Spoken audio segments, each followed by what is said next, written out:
व्यापारी ने किसी धनी साहूकार से ब्याज पर पैसा उधार ले रखा था, लेकिन व्यापार में नुकसान हो जाने की वजह से वह साहूकार का पैसा लौटा नहीं पा रहा था। व्यापारी की एक बहुत ही सुंदर बेटी थी। साहूकार बड़ा कुटिल था। उसने सोचा कि व्यापारी पैसा तो वापस कर नहीं पा रहा है, तो क्यों ना इसकी परिस्थिति का फायदा उठाया जाए। उसने व्यापारी को एक सुझाव दिया कि अगर वह अपनी बेटी की शादी उस साहूकार से कर दे तो वह व्यापारी का सारा कर्ज माफ कर देगा। व्यापारी बेचारा मरता क्या ना करता। उसने अपनी बेटी को सारी बात बताई। समस्या बड़ी थी। साहूकार अधेड़ उम्र का कुरूप व्यक्ति था। अब उस बेटी के आगे दो ही रास्ते थे। पहला, या तो साहूकार से विवाह करने से इनकार कर दे और अपने पिता को कर्ज में दबा रहने दे। दूसरा, साहूकार से खुशी से विवाह कर ले ताकि उसका पिता स्वतंत्रता से रह सके। लड़की ने साहूकार के आगे एक शर्त रखी कि साहूकार एक थैला लाए और उसमें 2 गोलियां डालें, एक सफेद रंग की तथा दूसरी काले रंग की। इसके बाद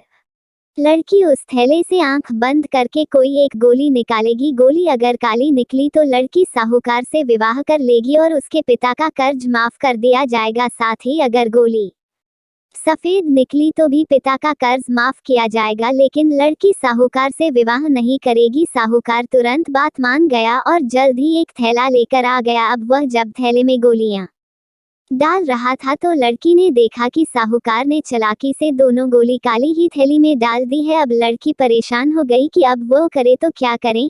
साहूकार का भांडा फोड़ भी दे तो भी वह दूसरी किसी चाल में उसको जरूर फंसाएगा।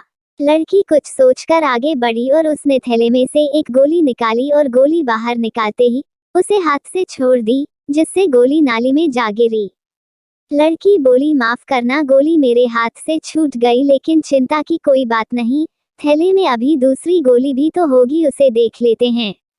अगर गोली काली निकली तो मैंने सफेद गोली उठाई होगी, और थैले में गोली सफेद निकली तो मैंने काली गोली उठाई होगी।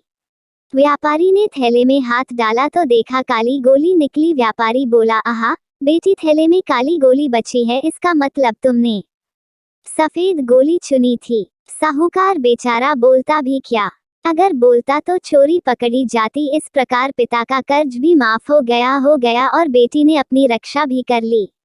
आपको ये कहानी कैसी लगी नीचे कमेंट करके हमें जरूर बताइएगा। अगर आपको ये कहानी पसंद आई हो तो अपने दोस्तों के साथ जरूर शेयर करें और ऐसे ही प्यारी कहानियाँ सुनने के लिए हमारे YouTube चैनल से जुड़े।